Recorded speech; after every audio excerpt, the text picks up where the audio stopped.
Boa noite. Eu me chamo Márcia Montes. O que irei relatar a seguir aconteceu na década de 90.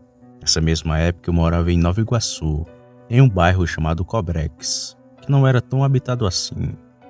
Eu gostava de criar muitas galinhas, e até então nunca tinha me acontecido nada. Aliás, eu nem acreditava que lobisomens poderiam existir.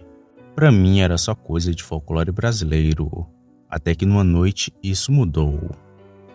Um dia, já de tardezinha, a minha filha de criação resolveu ir lá para minha casa passar uns dias.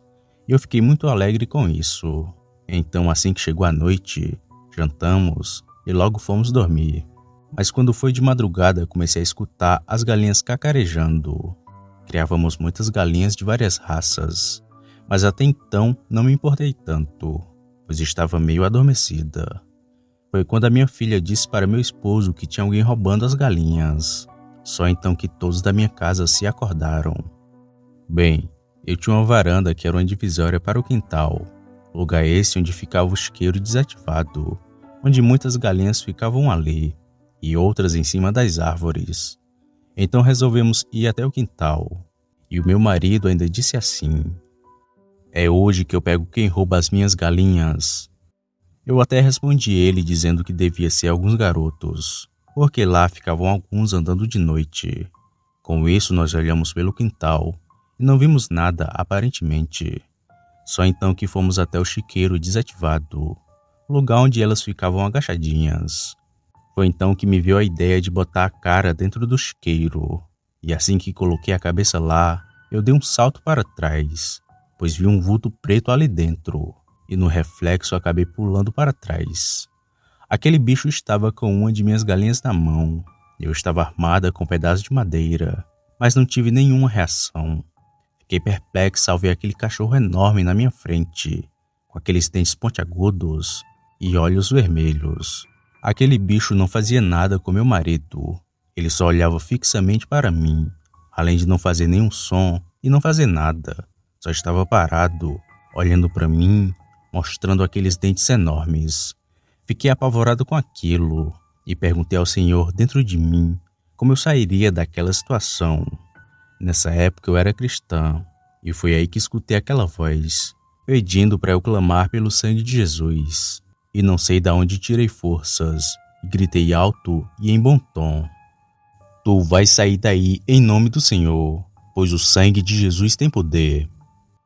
Só então que ele pulou e saiu de dentro do chiqueiro, e podemos ver melhor aquele bicho, que ficou a cerca de 5 metros da gente, e vi quando ele passou por nós, todo desengonçado. O que mais me chamou a atenção naquilo foi as suas pernas, que eram invertidas. Só ficamos ali, olhando ele pegando seu caminho, e logo depois correr bem rápido. Bom pessoal, como prometido, daqui em diante deixarei o áudio da própria Márcia narrando seu relato, que me enviou via WhatsApp. Fiquem agora com o restante desse relato cabuloso. E nós podemos ver, ele pulou e ficou mais ou menos 5 metros entre a gente. E eu vi quando ele passou, todo desengonçado, com aquela pata invertida. O que mais me chamou a atenção nele foi aquelas patas horrendas, invertidas. E ficamos perplexos olhando, e ele foi pegando o caminho, lá tinha um caminhozinho, ele foi pegando o caminhozinho, foi andando rápido, e nós entramos para dentro de casa. Meus filhos ficaram apavorados, porque o muro tinha buraco, e eles estavam olhando no buraco, apavorados. Esperamos o dia clarear para ir até o chiqueiro novamente, chiqueiro desativado. E quando chegamos lá, as galinhas elas não estavam dilaceradas, mas estavam sem uma gota de sangue. Minha filha foi embora naquele mesmo dia. Ela ficou tão nervosa, tão apavorada, ela não ficou mais aqui. O que era aquilo? O que era aquilo? E as filhas dela chorando, meus filhos apavorados. Eu sei que ela foi embora. Cheguei a comentar isso com uma senhora, anciã da igreja. Ela falou: minha filha, isso aí é coisa do cão. Aí ela me deu até um óleo ungido para mim ungir as minhas portas, a parede da minha casa. Ela falou: coloca isso, em nome de Jesus, ele nunca mais vai voltar. E realmente ele não voltou mesmo, não. Mas eu desconfio, assim, que era o meu vizinho, porque quando eu, quando eu 5 horas da manhã, vinha ele subindo do mesmo caminho que esse lobisomem pegou. Ele estava de short, sem camisa, ele deu um bom dia, um sorriso assim, de banda, né, de lado. Bom dia. Eu falei: bom dia. Acordaram cedo hoje. Eu falei: pois é. Mas nós relatamos para ele, aí ele ficou rindo. Aí ele falou assim: vocês vão queimar a galinha, porque a gente estava queimando a galinha, né? Era muita galinha morta. Eu falei: você não quer levar para você? Aí ele falou assim: eu levo. Se quiser, se me dá. Aí meu marido: é melhor não. Aí fizemos a fogueira, ele foi para casa dele, entendeu? Esse é o meu relato de hoje, porque para quem não acreditava em lobisomens, achava que era folclore, lenda do folclore brasileiro, mas engana-se, eles existem sim.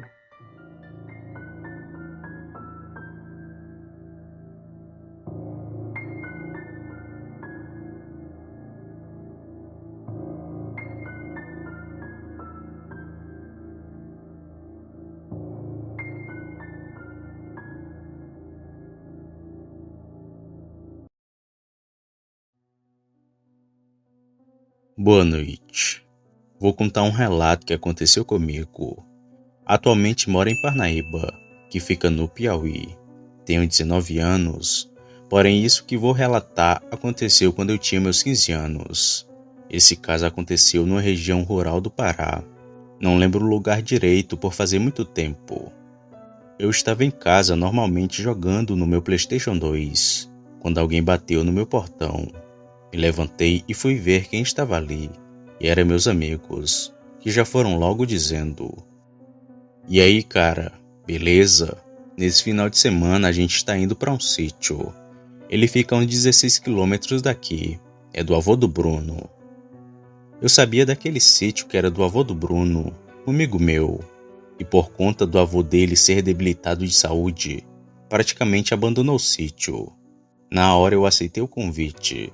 Nada podia ser melhor que um sítio com lagoa e fruta fresca direta do pé. Marcamos de partir num sábado de manhã. Chegamos lá e o Lucas já foi organizando e limpando tudo. O Thalisson foi verificar a energia e estava tudo funcionando. Comemos algo simples naquele dia, pois no domingo iremos fazer um churrasco. Então almoçamos e fomos organizar outras coisas. Colocamos uma música e ficamos limpando a casa a tarde inteira. Então, quando foi de noite, comemos o restante do almoço e fomos nos deitar nos colchões no chão mesmo, pois a casa estava bem limpinha. No outro dia fizemos o bendito churrasco. Lá para as 1h30 da tarde, o nosso amigo Paulo falou o seguinte: pô, seria da hora uma fruta do pé. E o Bruno disse que a mais ou menos 1 quilômetro dali tinha um cajueiro, e que se a gente quisesse poderíamos ir lá pegar alguns. E todos nós concordamos e fomos. Depois de meia hora, a gente já tinha comido muito caju, e também tínhamos as sacolas bem cheias, não só de caju, mas de outras frutas também. Foi aí que uma caminhonete amarela vinha se aproximando, e parou e desceram 3 caras, sendo que um deles ficou em cima dela, e eles já foram dizendo: essas terras aqui tem dono, viu? Peguem o beco. Nos desculpamos e quando íamos embora, um dos caras disse assim: vocês não vão levar essas frutas. E logo Bruno respondeu: senhor, desculpa, nós vamos embora. mas levaremos as frutas também. Assim que ele terminou de falar, tomou o murro em cheio no seu nariz, que o fez cair no chão. Enquanto Paulo socorria ele, o Lucas foi para cima dos caras. Eu tentei ajudar, mas logo levei um chute que me derrubou. O Lucas levou um tapa com tanta força que quebrou seu óculos. Mas num movimento rápido, Talisson deu uma pedrada em um daqueles caras, que também caiu, e os outros foram ajudar ele a se levantar. E aquele sujeito disse: "Isso não vai ficar assim não. Todos vocês vão pagar pelo que fizeram." Então eles entraram na caminhonete e foram embora. Ajudamos o Bruno, pois ele foi o que tomou a porrada mais violenta. Quando chegamos na casa, tomamos um banho e fomos conversar sobre aquilo. Tanto que ninguém queria jantar. Lá para as 8 horas da noite, o Paulo disse assim: "Vamos dormir cedo, pois não tô com um bom pressentimento." Concordamos e fomos logo dormir. Eu peguei no sono rápido, pois estava cansado e me recuperando da dor do chute. Foi quando lá para as 2 da manhã, todos nós fomos acordados com uma correria do lado de fora da casa. Então Talisson disse: "Só pode ser aqueles caras." E completou dizendo: "Jair, me dá o facão que hoje eu arranco o braço de um daqueles cretinos." E a frase dele foi parada por um chute na porta, que a fez ir ao chão. E de lá pulou um bicho cheio de pelos amarronzados. Tinha os braços maiores que as pernas, e era alto e bem forte. Então Talisson deu uma facãozada naquilo, e o Lucas completou com pauladas, que na hora do desespero arrancou de um móvel velho. O Bruno, eu e o Paulo começamos a jogar copos e pratos nele, mas o bicho continuava de pé, tanto que deu um murro no Talisson que ele desmaiou. O Bruno, tendo um pouco de conhecimento sobre lobisomens, gritou pedindo o facão, e o Lucas se jogou no chão e lhe passou ele. O Bruno, no ato de coragem, enfiou com toda sua força o facão na garganta do bicho, que deu um urro e arranhou o braço do Bruno com suas garras, e correu para o meio do mato. O Bruno estava com tanta adrenalina que não sentia dor em seu braço. O Talisson acordou e pegamos nossas coisas e colocamos tudo no carro. Amarramos um pano no braço do Bruno e fomos embora dali. Quando chegamos na cidade, fomos direto para o hospital, falando que foi um ataque de onça. E o Bruno passou 2 dias naquele hospital, pois eram arranhões de quase 2 centímetros. Depois disso, nunca mais fomos naquele sítio. Após um tempo, eu soube que acharam o corpo de um cara com um facão cravado em seu pescoço. E com certeza aquele era o lobisomem em sua forma humana. Nós não fomos ver o corpo, mas tínhamos a plena certeza que era um daqueles caras. Com isso, o avô do Bruno, bem debilitado de saúde, deu a ordem para demolir a casa, pois ela já era bem velha.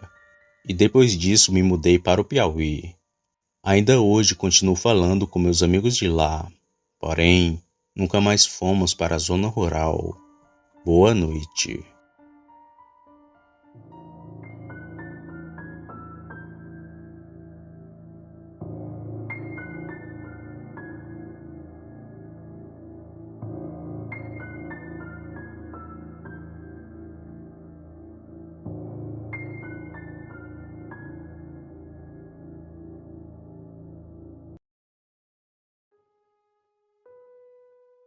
Boa noite, sou Luiz. Vou contar mais um relato aqui no canal. Dessa vez é de um amigo meu, o seu Otávio. E contarei o relato a partir de agora como se fosse ele. Era 1990 em uma fazenda aqui no Paraná. Nós estávamos roçando pasto, fazendo a cerca da propriedade, que era muito grande por sinal. Tinha mais de 500 alqueires. E como os outros companheiros só iam chegar depois de uma semana, só eu e mais um outro companheiro chamado José começamos logo o serviço. Depois de limpar toda a casa em que íamos ficar, veio uma notícia para meu amigo de que ele tinha que ir para a cidade, pois a sua esposa estava em trabalho de parto. Então fiquei sozinho na casa aquele dia, que só tinha um bico de luz que ficava na cozinha. Pois bem, chegou a noite e eu estava nessa dita cozinha.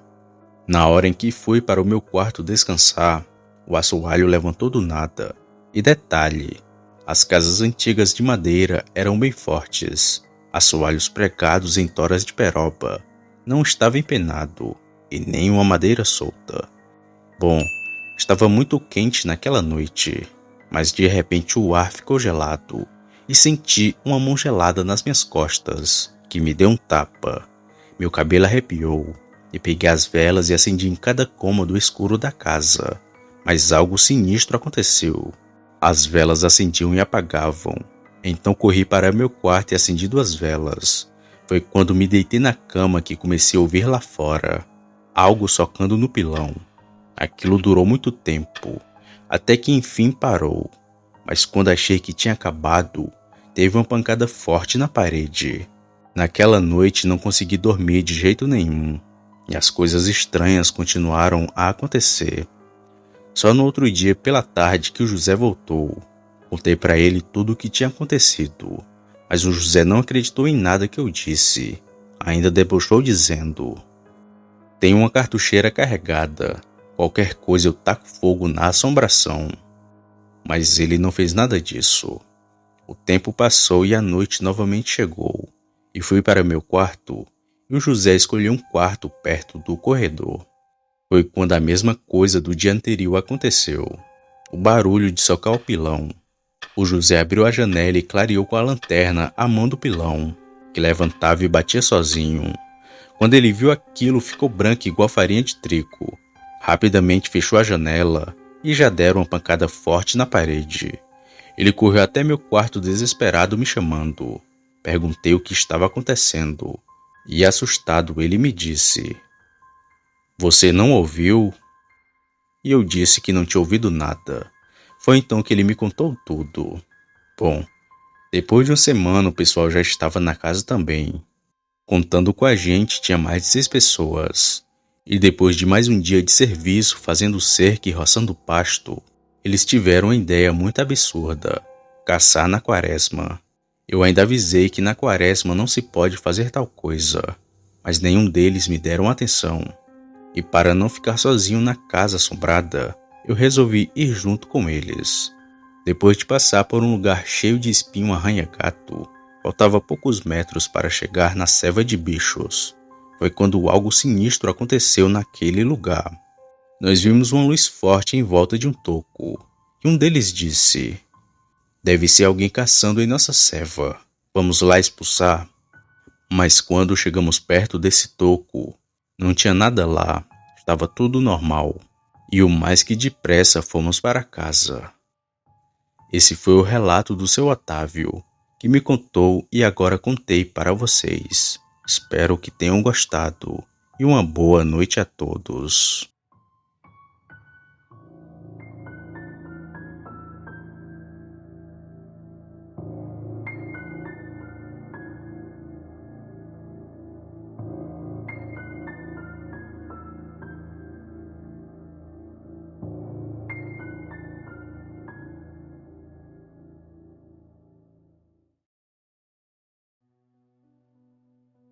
Boa noite. Novamente quem escreve sou eu, o Roger. Há poucas semanas atrás enviei o relato do cão da Tucunduba e disse que enviaria outro relato do lobisomem que levou o filho do amigo de meu avô. E cá estou eu para cumprir com minha palavra. Bom, essa história me foi contada pelo meu falecido avô e também pelo amigo dele, que teve o filho levado por um lobisomem. Como dito no relato anterior, o meu avô nos contava muitas histórias, e de companhia ele tinha um amigo chamado Manel, popularmente conhecido como Manel Preto, pois o mesmo passava o dia todo na caieira de carvão e voltava para casa todo encardido por causa do trabalho. O Manel era muito amigo do meu avô, e quase todos os dias ia até a casa dele para ficar numa prosa até umas horas. E numa dessas idas ouvimos sua triste e macabra história, que me deixou sem dormir por noites. O Manel tinha 7 filhos. Como dito por ele, eram 8, pois o caçula da família havia sido levado por uma criatura, que se foi com ele e nunca mais voltou. Ficamos bastante assustados só de ouvir aquilo, e então ele começou a falar. Eu me casei em 1932. Tinha 17 anos na época. A minha esposa Maria estava grávida do nosso primeiro filho. Com isso, arrumamos uma casa para as bandas do Madeira e ficamos morando por lá até aquilo acontecer conosco. A vida ia bem, apesar dos pesares que passávamos no meio do nada, mas ali a vida era boa pra gente. Após passar alguns anos, eu já plantava em uma vazante e criava alguns animais, sem contar que já fazia carvão nessa época. E a gente já tinha os 8 filhos, sendo que o caçula tinha 7 meses e o mais velho 16. Era abril de 1948. Nunca vou me esquecer dessa data, pois foi quando parte de mim morreu. Eu era muito solícito com viajantes e pessoas que trabalhavam na roça, e muitas vezes levei amigos e até desconhecidos para almoçar em minha casa. Mal sabia eu que essa bondade seria o pior erro da minha vida. Certa vez, depois de uma chuva forte que caiu na região, um andarilho bateu em minha porta pedindo comida.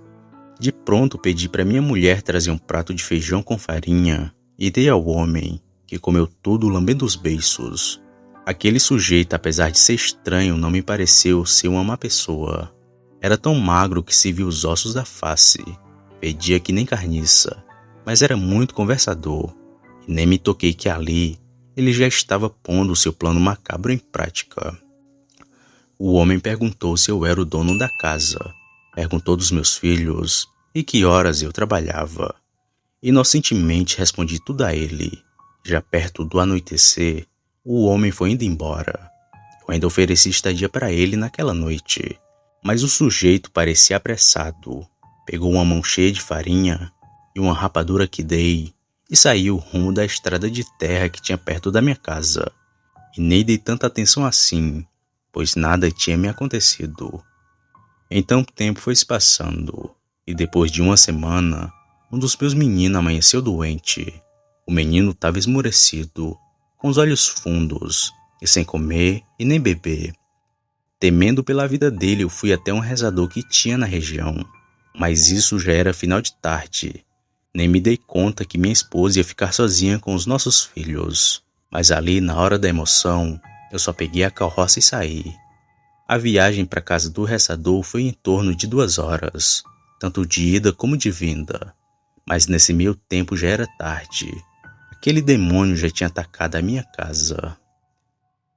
Quando cheguei, a primeira coisa que eu vi foi a minha mulher chorando na porta. Corri de encontro dela e perguntei o que tinha acontecido. Mas pelo choque do momento ela não dizia nada. E foi quando vi a rede do meu filho caçula rasgada que percebi o motivo do seu choro. Como ela não falava nada, perguntei para o meu filho mais velho o que tinha acontecido. E ele disse que num descuido que ela deixou a janela aberta para entrar uma fresca, aquela aberração entrou e carregou o nosso filho, sem quase ninguém perceber. Quando soube daquilo, eu corri feito doido naquela estrada, me embreei no mato e fiquei gritando a noite toda. Mas já era tarde, o bicho já ia longe com meu filho. Ainda procurei por ele no outro dia, porém não encontrei nada. Cheguei aí até a delegacia, mas lá levei foi uns carão do delegado, que me chamou de mentiroso e me mandou registrar meus filhos, que estava tudo que nem indigente, pois nenhum deles tinha a certidão de nascimento. Eu fiquei arrasado. Dor e angústia era o que eu sentia, pois ninguém acreditou em mim e na minha família.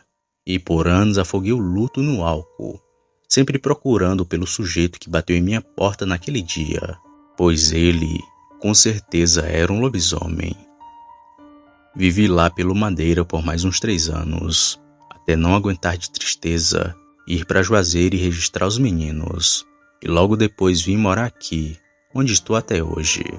E que sirva de lição para cada um de vocês. Dê um prato de comida, ofereça café e dê um copo d'água a quem pedir. Mas nunca diga sobre sua vida a ninguém, pois não sabemos quem é amigo ou inimigo.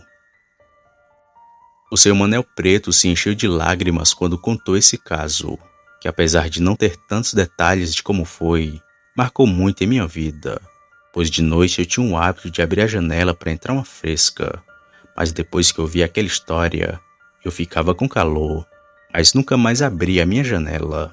Seu Manel faleceu em 1992, 3 anos depois do meu avô. Os seus filhos, que estão tudo velho hoje em dia, talvez ainda lembrem desse caso, do lobisomem que levou o filho do seu Manel.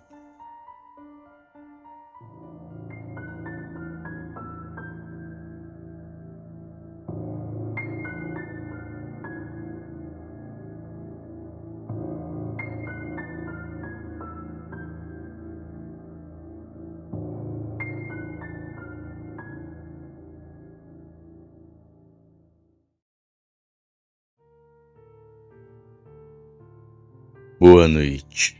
Eu me chamo Fernando.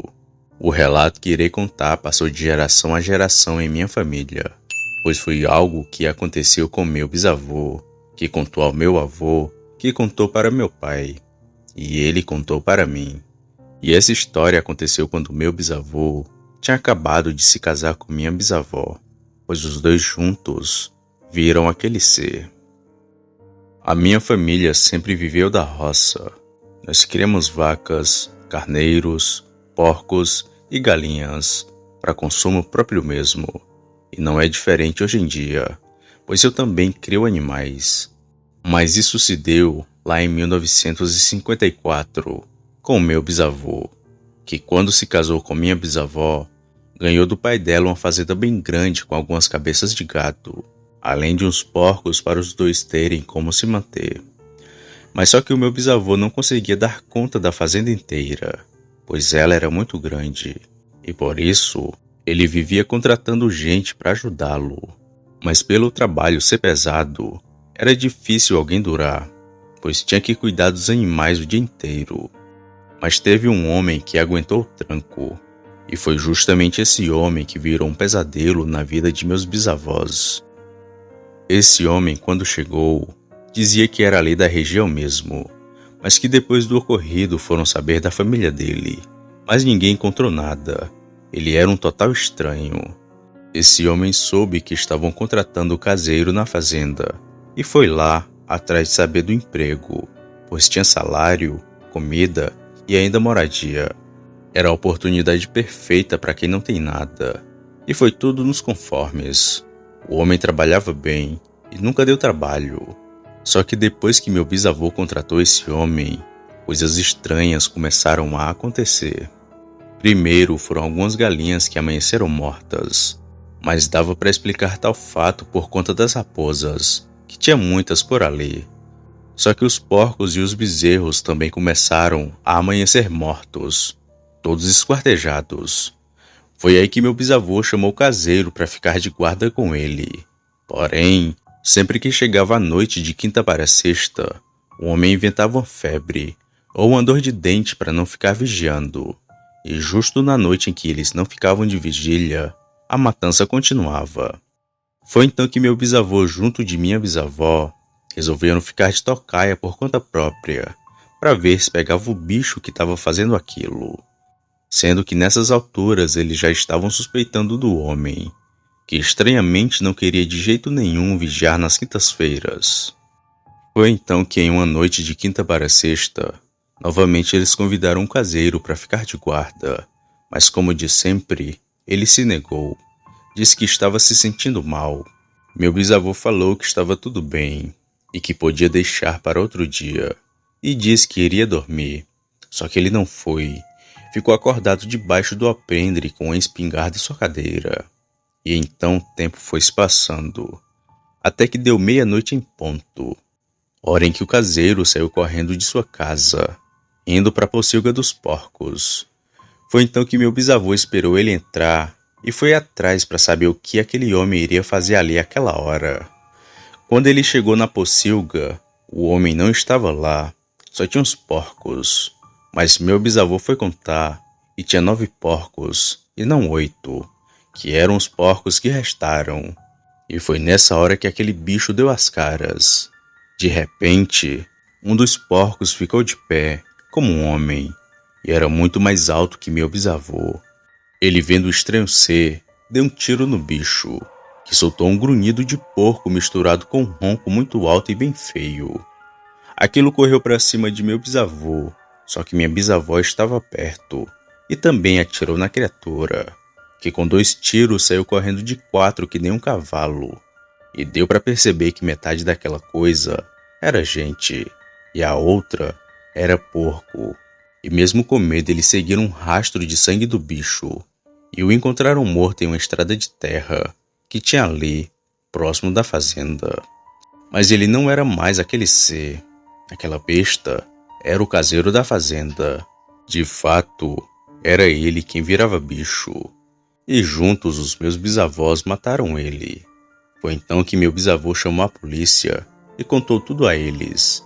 E obviamente foi preso, mas logo foi solto por agir em legítima defesa.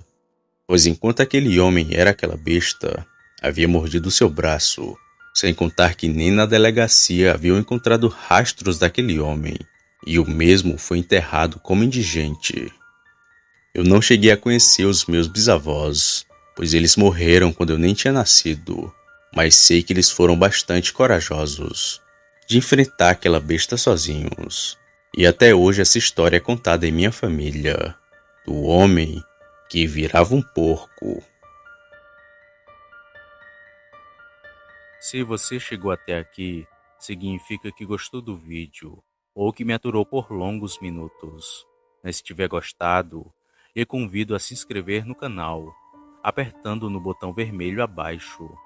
Ative também o sininho para não perder nenhuma notificação de vídeo, já que postamos diariamente. Deixe o like para fortalecer o canal e compartilhe o vídeo para que outras pessoas vejam e assistam. Fazendo isso, vocês não só estarão ajudando o canal, mas também a mim. Me despeço de todos e fico por aqui. Fiquem com Deus e até a próxima.